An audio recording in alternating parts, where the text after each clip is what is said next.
give full time to Shivangi then. Yeah, it is great pleasure for me to introduce this couple of Shivangi and Chandrasekhar Datar.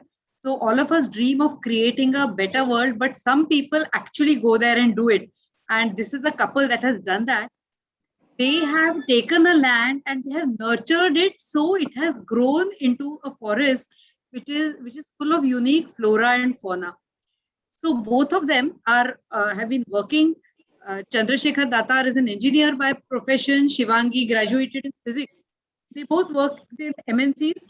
While Chandrasekhar ji retired, Shivangi still works in an MNC. And she, from what she gave me, they brought a plot of land in Pune, and they grew their own trees over there, and that changed the way that they viewed nature. So finally, they bought a land in Konkan, and now they have nurtured it into something which has become a heaven on earth. I'll give it over to you, Shivangi.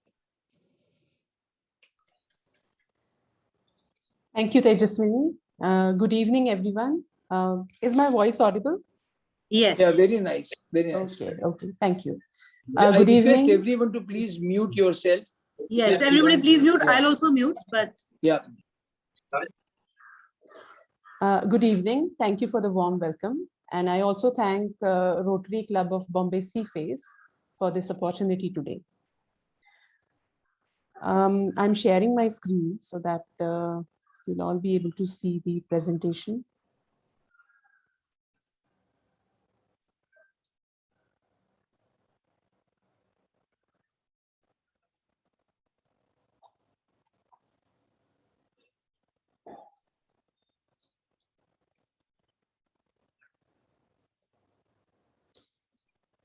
Okay. Are you able to see the presentation? Or Yeah, very clear. Very nice. Okay. Because Yeah. I'm seeing all the participants here. No, very nice, Shivangi. Full Okay, picture is coming. Okay. So a few days ago, Dr. Parekh asked me to send a write-up apt for the title that he had chosen for this session, Heaven on Earth. Now that got me thinking, and I had to go back to my terrace garden next morning for the inspiration. Yeah. So believe it or not, I was able to quickly write one and send it to him as promised. So what is heaven? Dictionary meaning is a place where God lives and good people go when they die. Yeah. But it is also a place or a feeling of happiness in a particular situation or in a particular place. And how can one experience heaven while still alive? So fortunately, we have Mother Nature, who's the master of heaven maker, to look up to. So by surrendering to her and learning from her, we have found our piece of heaven. I'm Shivangi Datar. I'm the voice and face of the presentation today. But what you will listen to and see over the course of next 30 minutes is a team effort, a team comprising of my husband, Chandrasekhar, and myself. Tonight, we will share a glimpse of our piece of heaven with all of you. In my talk today, I will briefly introduce myself and my husband and talk a little about our journey together. I will share our experiments with our urban home garden. I'll also take you on a tour of our project, which we have named as Avani Mitra, and share with all of you what as individuals we can do towards protection and conservation of nature.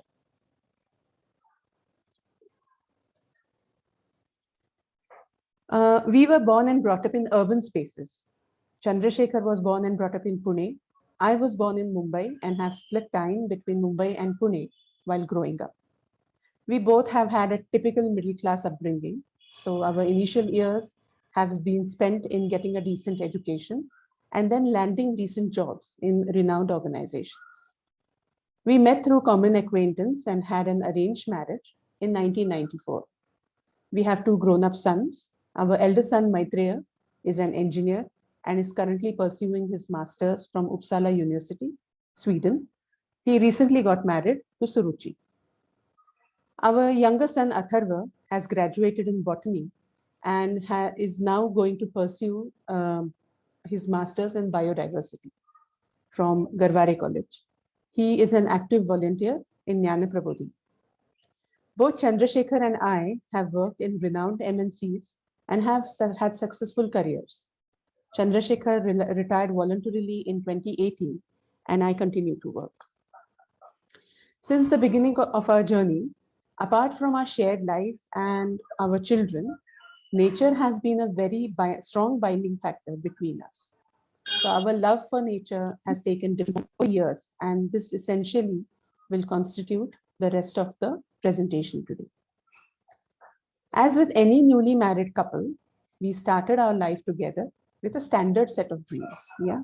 So work hard, then make money, invest wisely, have kids, send them to schools of repute, be successful in this chosen career, buy a bigger house, buy expensive cars. And so all that, a typical dream, urban dream that many people have. The differentiating factor, I would say, between us and our contemporary couples was that we wanted to be involved in all the process. Yeah. So for example, when we thought of buying a bigger home, we really took our time to discuss, contemplate, deliberate. And I remember spending almost every weekend for the first 6-7 years of our life together, visiting various construction sites and rejecting almost all of them. Yeah. So we did not like any of the flats and societies and everything. There were trying periods when either one of us were very impatient, but we did not settle until our expectations were met.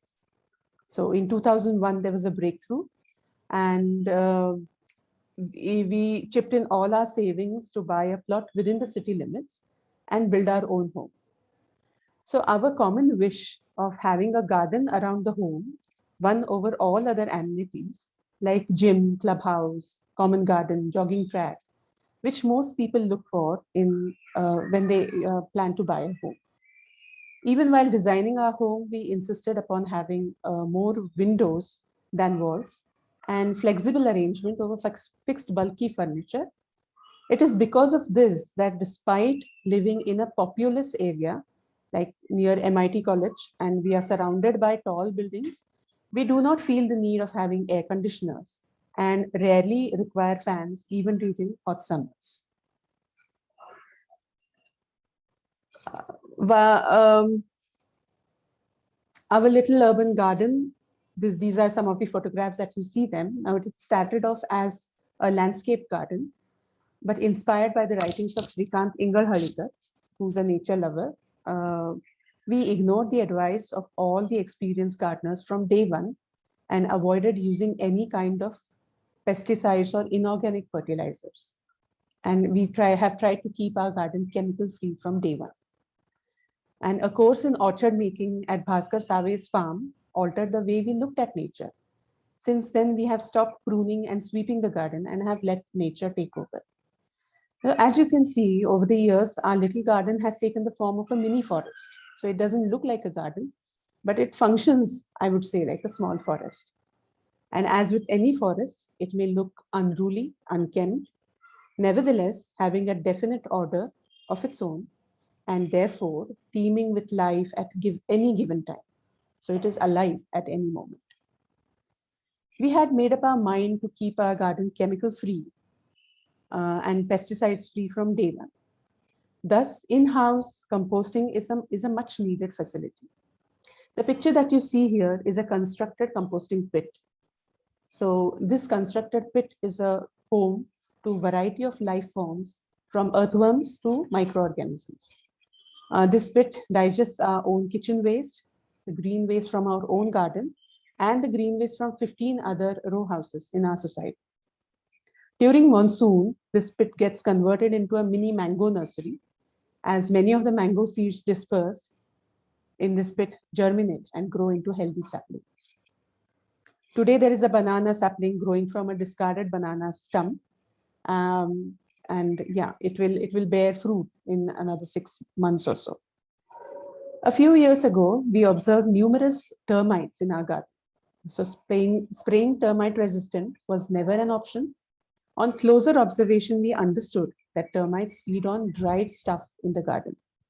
say coconut husk or dry tree branches, etc. One of our friends from Ecological Society Pune suggested that we keep a corner dedicated for the termites in our garden and fill it up with dry material. And 1 year post Holi, we found a huge tree log discarded by the society as it was bought in excess. So we immediately moved the log in our garden, especially for the termites.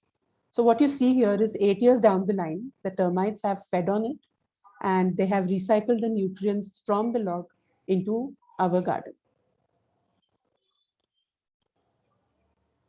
I often get queries from other enthusiastic gardeners regarding how to control pests. That has never been an issue in our city garden. Spraying pesticides on plants to get rid of the so-called bugs is, in my opinion, unnecessary. In nature, there are controls put in place by which any one creature does not get a chance to grow beyond proportions and cause damage. How do you attract birds to your garden? Feed them? We have observed that birds seldom feed on processed foods. Some may develop a liking for a piece of roti over time, but their first preference is food packaged as bugs and insects or served in beautiful flower cups. Not only are birds a treat to the eyes and ears, but they are also natural pest control. Pests are never an issue in our urban garden. We have experienced that nature has a way of putting controls in place and if given a free hand. One more practice we have followed over the years is that in our garden, we don't have any dedicated spaces.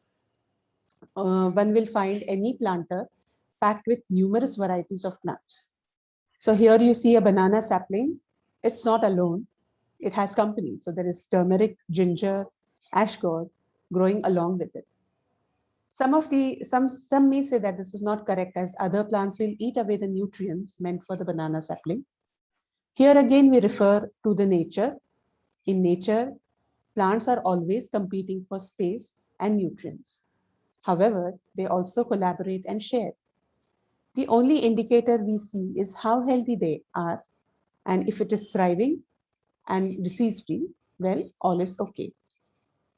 It may not bear fruit in the expected timeline set by the agriculture or horticulture norms, but this kind of arrangement is wonderful for life forms to survive and thrive.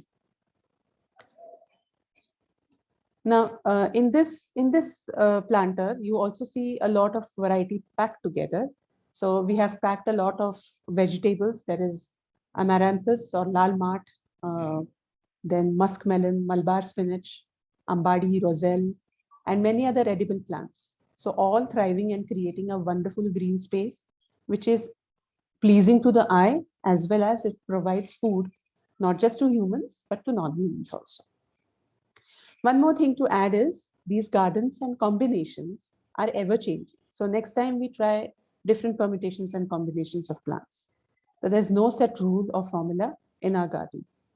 So this is something, again, the experts will not agree with, but that is how we have been building our garden.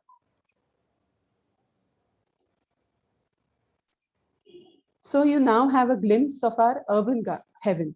The striking feature of our urban garden is that of a dedicated space for non-humans. All kinds of life forms are welcome here. They can safely thrive. They also give us a chance to appreciate nature, not just in our macro form, but also in the tiniest creations, be it birds, snakes, mongooses, which are easily visible to the almost invisible bugs, spiders, and cicadas, which may not be easily seen, but make their presence felt through sound and other activities. Let me now take you through the next phase of our life. Around the year 2010, we started exploring new avenues for investing our earnings. So one very popular norm even today is to buy a couple of flats and in the good localities and put them up for rent. So we again went on a house hunting spree, and then we took a break and really to inspect what is it that we hold dear to our hearts. We already had the experience of urban living. We had vacationed with our kids in various locations in India and abroad. but had not particularly liked the experience of visiting places of tourist interest. What we really yearned for was a little adventure, a rustic living. So I expressed a very simple vision, that of life post-retirement in a place tucked in the lap of nature, away from the din of the city. And we shifted our focus to buying farmland instead. So in 2013, after a few years of rigorous search, we bought 30 acres of land in Musri village in Konkan region. Last year, we have bought the adjacent land, which is about 10 acres. So in all, we are now protecting 40 acres of land as of today. You see the photographs here. These are from our land, taken in one of the rainy seasons. And buying the land, I would say, was the easiest part. We then had to figure out what to do with that land. So people around us, they expressed, yeah, that you can, clear everything and make a mango plantation or a cashew plantation. And others who find that maybe we develop the land into smaller bungalow plots and sell them. It was during this time that we chanced upon an interview which provided us with a very different perspective. In the interview, popular actor Atul Kulkarni was talking about some experiments he was doing along with a Pune-based organization to restore a piece of land to its original state, that of a forest. He also stated that if people have lands on which their livelihood doesn't depend, they should think of leaving the land to nature. That, according to him, will also be small but significant step towards restoration and conservation of nature. This again proved to be inspirational, and we decided to dedicate this space as a thriving forest it is. Now here I'm sharing with you a few of the photographs. So these photographs are taken in a rainy season, but even otherwise there is a dense cover on our land. Yeah. This land that we bought is not a primary forest. This is ancestral land belonging to one family. So probably a few generations ago, they had been cultivating that land. But over the years, as people started leaving the village for promising city prospects, the agricultural activities in these areas receded and nature took over. So as you can see, clearing this wonderful landscape for mango and cashew plantation was not a very good idea. So we have therefore decided to conserve these spaces as they are. We, however, we decided to introduce native varieties of plants, which included trees, shrubs, creepers, everything in this area in a bid to increase the biodiversity of this region. Now, biodiversity is, you have a variety of plants. So if you think of a mango plantation or a cashew plantation, it's a monoculture. It has only, I would say, one type of plant growing. That's only mangoes or only cashew nuts. But then here we thought that, okay, we have to, wherever there's space, let us plant varieties of native flora, that is trees, shrubs, and creepers, which are in that area. So over time, they will survive, thrive, and grow, and they will form a wild space of their own. So this is going to take time. This is not a very fast happening or a happening activity. It takes time. It goes with its own pace. So we studied the surroundings and decided which plants to introduce, not just in the forest, but also around our village home.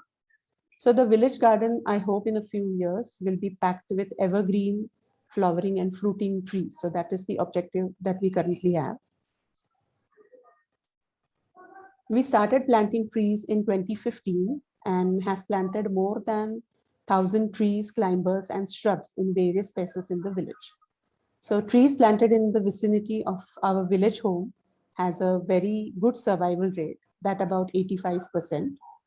And saplings planted in the forest have a lower survival rate. That is because, specifically because we don't have somebody to go and water them every day. So that rate is around 20%. So if we plant about 100 saplings in the forest, 20 of them do grow, and we lose about 80 of them. Yeah.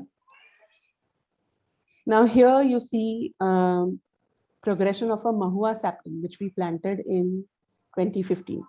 So it has now grown more than 10 or 12 feet tall. As we started visiting our village more frequently, we heard stories about different animals, particularly leopard visiting the wadi to snack on a dog or a cat. And we were curious to know which animals did live in our forest. So we put in a couple of camera traps in the year 2017. And you will now see some glimpses of the original residents, I'll call them, because that space actually belongs to them. Yeah. So we have the wild boar. Then this is the barking deer. Yeah. This is gawa, or the Indian gav. And we have a lot of them.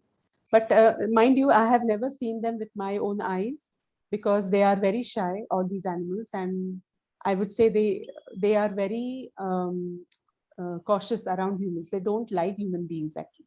So whenever they, uh, they get the feeling that, okay, somebody is visiting the forest, it's all cleared. Nobody is seen. They all hide away. Yeah. This is the leopard. So leopards keep on visiting. Actually, leopards and wild dog, they alternate. They keep on changing spaces. So at one time, maybe the leopard is there in the forest. At other time, the wild dogs take over. Yeah. Porcupine. There are many porcupines in that area. This is a jungle fawn. So every morning we do hear his voice when we are over there. This is civet. These are very shy. And in rainy season, we usually see them cross the road. So they are just, and but there's one kind of civet who has a tail like a leopard. So you might mistake it as a leopard, but it's not. It's a civet actually. And this is the wild dog. So this is, I think, more dangerous than the leopard because they hunt in packs. So you can sometimes have 12 or 10 dogs who live together. This is a gray hare. He visits our garden also. Okay, so over the years, we are collaborating with locals and have tried cultivating some basic crops. So agriculture is not the objective that we are there, but yes, if there is space available, we do engage with the locals and we try to grow some food for our own consumption. So for the past years, we have been growing and processing our own turmeric. We get a tiny harvest of cashew from the forest. For the past couple of years, we are trying our hand at growing rice, finger millet, and horse gram. So these are not profitable ventures, but we do get immense pleasure from these activities and have a share of naturally grown food products, which we can use at home.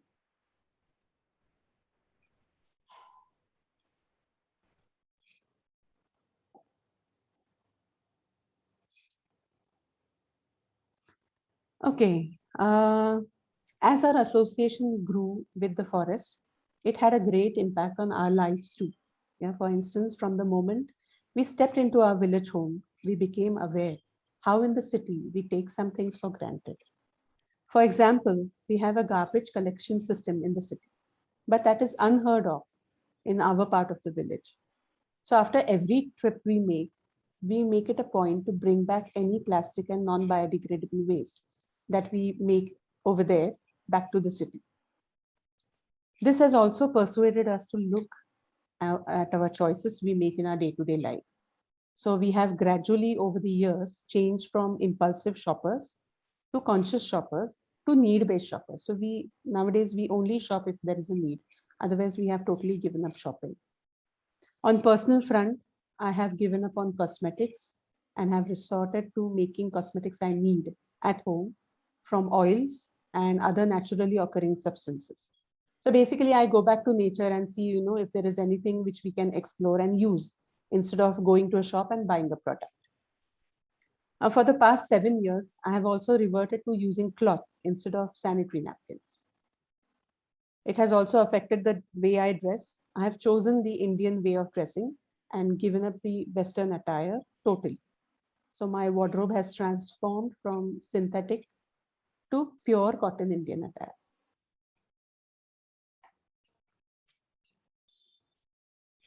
Okay. Now, if you see the need of the hour, which we think this is my and my husband's vision, I will say. So by now, I think you know our definition of heaven. For us, heaven on earth is a forest. Before the advent of agriculture, 60% of land was covered with forest. Now it is about 30%. And ideally for any country, 33% of the land should be covered or should be under forest. That is the ideal situation. In India, 12% area is real forest, and that too not evenly distributed. In Maharashtra, there is only 5% land covered with forest. We think the need of the hour is to give way to forests, dedicate spaces for the forest to take over. Because directly or indirectly, forest is a place where most of our food and medicines come from. Yeah. Have you ever visited a forest? Because when you step inside a forest, what do you experience? You experience a peaceful quietness, which is, interrupted by occasional calls of the birds or monkeys or other animals. It looks like the forest is a place where nothing is happening. Yeah, all the trees have grown and yeah, everything is peaceful. Probably there is an occasional hunt here and there, but no, I don't think so. Actually, forest is a place which is never on holiday. It is continuously working and a very happening place. It does happen at a pace slower than what man is used to. In one of the classes which I took, our professor, S.D. Mahajan, he explained the acronym, which is forest. So forest is not just a word, but he has tried to put it as an acronym. So F, he says, stands for flora and fauna. So a forest is a place which is packed with flora and fauna. So it's a diverse landscape of different variety of flora and fauna. Organization. So there is a definite organization in the forest, which has, come up over the course of evolution. So it is not that, one tree and the other tree, you just put them together and they will grow. It's not like that. So over the years, trees have developed liking for each other, or they sometimes are enemy trees, they are friends, foes, and there's a lot of things going on between them. So that is the organization.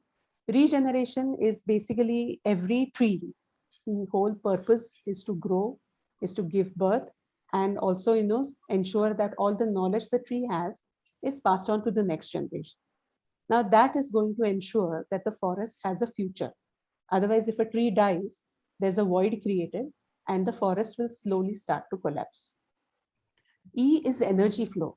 So the whole thing that the sun's energy is captured to its maximum by the trees, then that becomes converted to food for other animals. And there is a, that energy transfer happens from the tree to the animal. Finally, the animal is going to die and the energy is released back to the earth. So that's the energy flow that happens. Stratification. It means that there are various levels in which the flora is distributed. So there is, ideally, we can say there are 7 levels, right from under the ground to the top of the canopy. Yeah. And if you see in a forest, everything is utilized. Every single space is utilized. You will never see any gap through which the sunlight can enter inside. So that ensures that, the maximum sun's energy is captured and processed into food. So that is stratification. And T is trophic web. Trophic web is basically what I would say, it's not a simple food chain. So you just don't have a chain that only, a smaller animal is eaten by a bigger animal and so on. So it's all intertwined. So there are a lot of things happening. So it has turned into a food web, I would say. Yeah.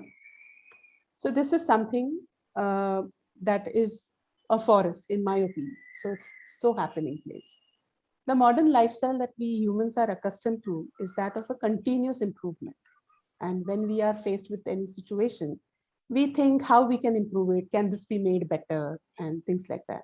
How we can maximize the benefits or returns. And we seldom accept anything or anyone as it is. Yeah. And in my opinion, I think this attitude has caused a lot of problems which are man-made that we face in today's world. As I wrap up, I'll come to the final slide, which we have. Now here you see the pictures. These are some of the animals or creatures which were maybe existing millions of years before human beings. Why I have put them here? Because over many millions of years, there have been 5 cycles of extinction. So the most popular that we all know is the dinosaurs, which I think became extinct about 65 million years ago or so. So what is this extinction? So extinction is, I will say, Mother Nature's way of resetting things. Yeah, it will just reset. So Mother Nature is has millions of years of making and breaking. So she has tried creation and destruction cycles numerous times. Okay, and in every destruction cycle or the extinction cycle, she ensures that the most dominant species is going to become extinct. So in the last extinction cycle, it was the dinosaurs. Now human beings are the most dominant creatures. So it is like a a wake-up call for us. And because of man's intelligence, humanity has almost come to the brink of extinction. There is very little time left for humans to salvage themselves. Yeah. In the current times, humans are most dominant. So as per mass extinction patterns, they are the next in line for extinction. And it is up to us, all of us, whether we should accelerate or decelerate this inevitable thing that is going to happen. So in my opinion, or in our opinion, I think the one hope that humanity does have is that of conserving, creating, and expanding the wilderness and give opportunity, I would say equal, but if not equal, at least give opportunity to life other than human beings. Thank you.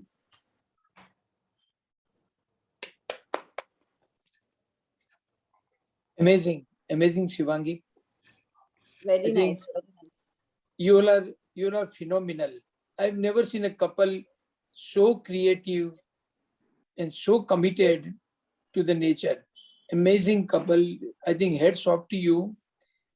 And the wisdom you give, Shivangi, in such a thing through the nature, I think is so much true to life that most of us lack in commitment as far as our commitment to Mother Nature is concerned. Amazing. I think one of the best lecture I've heard, one of the best presentations, Shivangi. Thank you. Yeah. Is there space? Is there time for a question or two? Yes, no, Tell we me. have a time. Yeah. We have enough time for questions. And I'm very sure all of us are so much interested in asking questions. Please go ahead. Yeah, Pankaj bhai, can I start? Please, Bharat bhai, please. Mrs. Datta, really nice to hear this. It is really refreshing for an urban people like us to hear these things, which is very rare. There are 2 things which I wanted to ask you. First is very approximately at an average, how much time do you spend for this interest or hobby, whatever you call it? And the second one is you showed this wild animals coming like leopard and all this. Do they become sometimes destructive to your property, like destroying crop or anything, or eating this small animals that you showed? So do they disturb you in any way?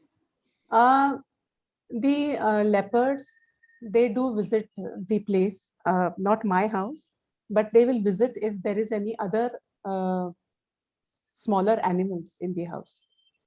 So if suppose a house has got dogs or hens or cattle, they are surely going to visit because that's very easy prey for them. But otherwise, leopards are not interested in human beings and they don't really, they may wander, but they don't have any intention of disturbing us.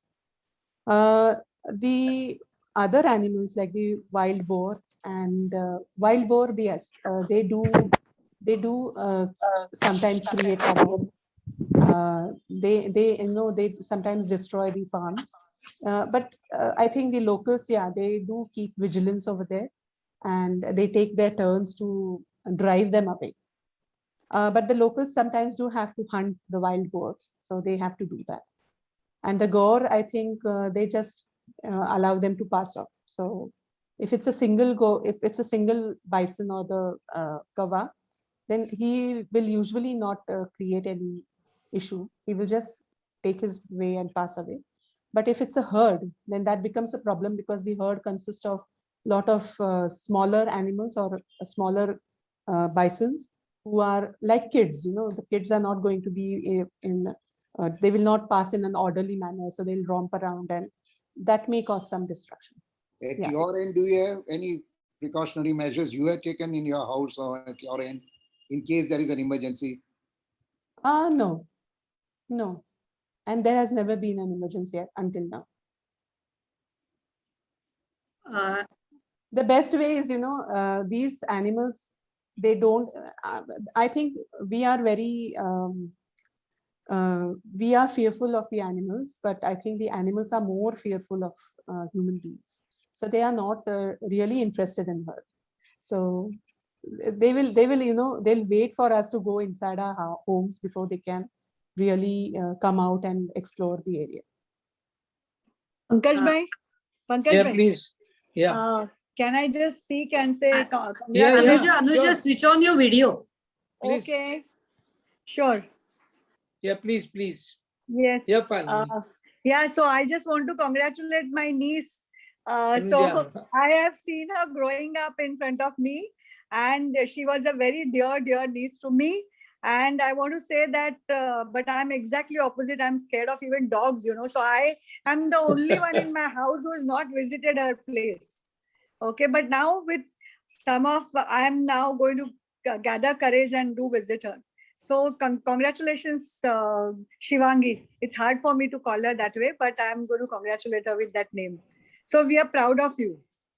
Really. I allow my other friends to ask her questions now. Yeah. Thank you. Yeah, Shivangi. So Yeah. we are in our 50s. Is it too, how much did you invest in terms of energy? I mean, is it like, are we gone cases now and we can't indulge in activity like this anymore, or can we still dream of it at least? See, basically, if you ask me activity as such, if you are, you like to work, you can still indulge in something like this, because we don't, I don't, me or my husband, we don't go and cultivate a land. We don't do that. Yeah. We may help, but it is just, maybe, so this time around, I had taken a few of my friends for the rice plantation, but it was really a very small activity, and we hardly planted a small area, but it's just for enjoyment that we can do. What we can really do is, if you are really interested, then you can buy a piece of land and just leave it like that. See that, nothing happens over there. That too is going to help a lot, because there the nature will take over. And because even in nature, if nature wants to create a forest, it is going to take 1,000 years. Yeah, it cannot be created in a couple of years or something like that. Nature will take 1,000 years to create a full functioning forest. Yeah, but even if you like, you can, I think, I'm not sure if how you can do it, but I would suggest that you can go and visit the place that Atul Kulkarni is developing. Yeah, I had visited that in 2013. So it was an absolutely barren piece of land, and they have done a lot of restoration activities on that. And they have, from a totally barren piece, they now have in some areas, they are having trees the height of 10 feet or so. That's a really nice place to visit. So, yeah. I've heard his interview about Yes. that forest. Yes. Yes, and I have been to that place. It's a very Oh. nice place, actually. So a plot exactly next to his land, it's all barren, not a piece of grass growing on it. Yeah, but it's a wonderful place, and that is something they have not really. It's not very effort intensive. I'll say the only effort you have to take is basically to see that the land is safe. Nobody is what do we say? cattle Encroaching. grazing. Yeah, cattle grazing is one thing which is going to do a lot of damage, I'll say.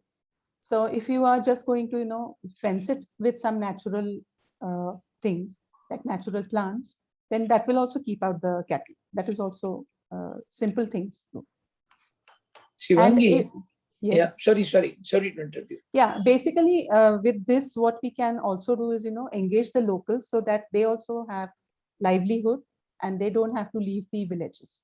So that is one big problem. So if people, you know, they don't find opportunities in village, they're going to leave it and come to the cities. And in cities also, they don't get too good opportunities. There are very few who get a good opportunity. So here also they are struggling. So if you want to, you can really go and just, you know, protect a piece of land. That is also sufficient. Shivangi, I wanted to ask that you have no family background of botanical interest, and Yeah. none of you have graduated or taken a subject of botany or this. How did you develop so much keen interest with the nature development, and how did it happen? I think I'll give that credit to my parents, my mother, because wherever, like my father had a transferable job, so whenever she got an opportunity, you know, she used to plant a small garden. She used to plant a few trees and uh, uh, basically all flowering plants like roses and things like that. But she used to do that whenever she got the opportunity. So I think that was that was what I liked, and I, you know, kept on doing that even myself. So even when I got married, I ensured that at least I had a few pots at home when we didn't have a garden. So that is what I think inspired me. And then in 2013, after we bought the land, I joined a course, Ecological Society, Pune. They have a course in conservation, nature conservation, and sustainable practices. So I did that 1-year course. In that, I came to know the Professor S.D. Marjan, who I just mentioned in my Yes. presentation. So he's one of the faculties over there, and his lectures were just amazing, and it really got me interested in botany. So I don't go by the textbook botany, but I do, you know, get my hands on different books and try to understand if there is a new tree, what all, if I come across a new tree which I've never seen before, then I try to find its origins and how I can cultivate it. If it's a native tree, can it grow in our area? So this is something which has become my hobby. So I just, you know, I keep on looking for trees and learn about them. Amazing. Amazing. Is anybody has to ask question? Then may I request Biba Kapadia to propose a vote of thanks, please? And before that, Biba, only 1 second. Please keep your 24th of October free. Our champion Kalpana has organized a beautiful fellowship. So please keep your 24th October free. May I request Viva, please, to propose a vote of thanks. Thank you, Pankaj Bhai. And good evening, friends. On behalf of Rotary Club of Bombay Seafair, a big thank you to our divine dynamic duo, Mrs. Shivangi and Mr. Chandrasekhar Datar. You guys are doing amazing work, working hand in hand with the nature to save our Mother Earth. So that is something, you know, I learned today, that you can work so much in this field, you know. I think you are not only developing forest, but you are nurturing small creatures. You are inviting birds to come to your forest, and you are helping animals even to be in your forest. And that is really amazing, because we are just thinking about, as you said, you know, we just think about human beings. We don't go beyond that. But this is an amazing work that you are doing. And for us, like people like us living in metropolitan cities, you know, surrounded by concrete jungle. We feel very happy seeing garden below our buildings. And we say, oh, wow, such a nice garden, such a nice walking track. But now I think if our mind will change, we will look at the plants, we will try to understand the different plants, and we will try to, put some pots and grow something, in our own houses. And I think we will try to follow your step, not 100%, maybe 10%. So Thank you. I think, Thank you very yeah, much. so And so I think- guarantee you, if you start studying or observing plants, you will Yes. not find anything more fascinating than that. I agree. One of my friends who is very much into this, she said that, you can actually talk to the plants and they listen to you. If you talk to the plants, they listen to you and they will give you more flowers, they will give you more fruits. So I think that is amazing. So again, I thank you a lot for giving us a lot of information, and good luck to you for your future work. Thank you. Thank you very much. Thanks. Yeah. Thank you so much. Thank you, everyone. And once more, so much thank you. No words are enough, Shivangi, to thank you all. And there are no words enough to praise your work. Thank you so much for being with us, spending a precious time. And all of you, have a good weekend. Take care of yourself and be happy. And close to the nature. We learned some lessons from Shivangi today. Try and put in a practice. Thank you so much, everybody. Shivangi, thank you. Thank you. Thank you. Yeah. Good night to everyone. Good Thank you night. Good night. Good Bye-bye. Okay, bye everyone. Bye, Bye, everyone. bye, bye, Please bye. take care. Bye Shivangi, Bye. bye Vishal. Bye. Bye. Bye. It was good.